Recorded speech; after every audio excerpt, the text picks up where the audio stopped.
আমরা এখন আমাদেরকে পুলিশ তুলে নিয়ে গিয়ে প্রিজন ম্যানে করে থানায় নিয়ে যাচ্ছে। আমরা পুলিশের সিপি জয়েন্ট সিপিকে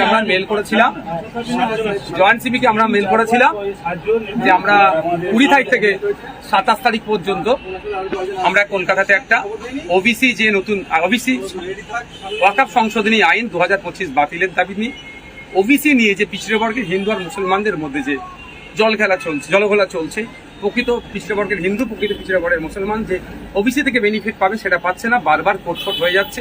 এটা এই দুরবস্থার অবসান ঘটানোর জন্য।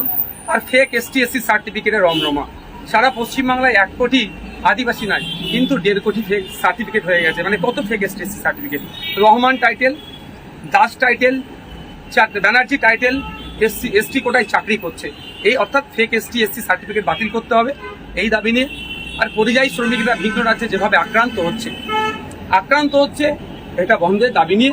এবং পরিশেষে যেটা গুরুত্বপূর্ণ বিষয়, আজকে নাগরিকরা SIR নিয়ে আতঙ্কিত।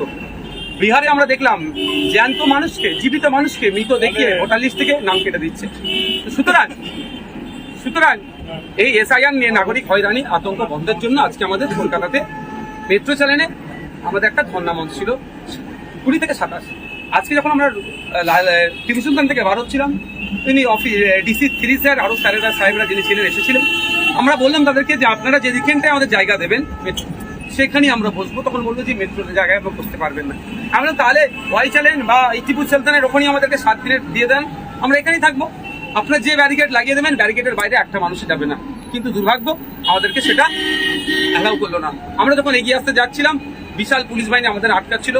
পুলিশের ড্রেস পরে যারা ছিল আমাদের সাথে কেউ একটা খারাপ আচরণ করেনি, কিন্তু সিভিলে যারা ছিল পুলিশের মধ্যে থেকে আমাদের প্রচুর কর্মীকে মারধর করেছে।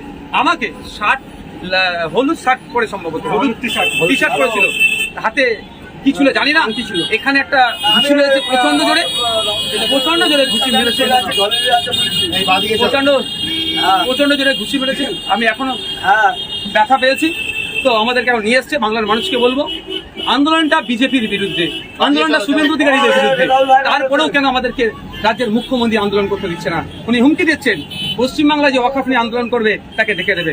আমরাও কথা দিচ্ছি আমাদেরকে যে গ্রেফতার করেছে যখনই ছাড়বো আমরা যে ওই মঞ্চে আবার ধর্ণা মঞ্চে বসবো। বাংলার মানুষকে বলবো, আপনারা এই পুলিশ আচরণের, এই মমতা ব্যানার্জির এই আচরণের আপনারা বিরোধিতা করুন, এর বিরুদ্ধে কথা বলুন। একদিকে যেমন ওয়াকফকে বাঁচাতে হবে, ও অপরদিকে SIR নিয়ে যে আতঙ্কিত তৈরি হচ্ছে এটাকে ঘুচাতে হবে। আমরা ঐক্যবদ্ধ হন। এই ফ্যাসিস্ট সরকার, দুর্নীতিগ্রস্ত সরকারের বিরুদ্ধে, স্বৈরাচারী সরকারের বিরুদ্ধে আমাদের আন্দোলন জারি থাকবে।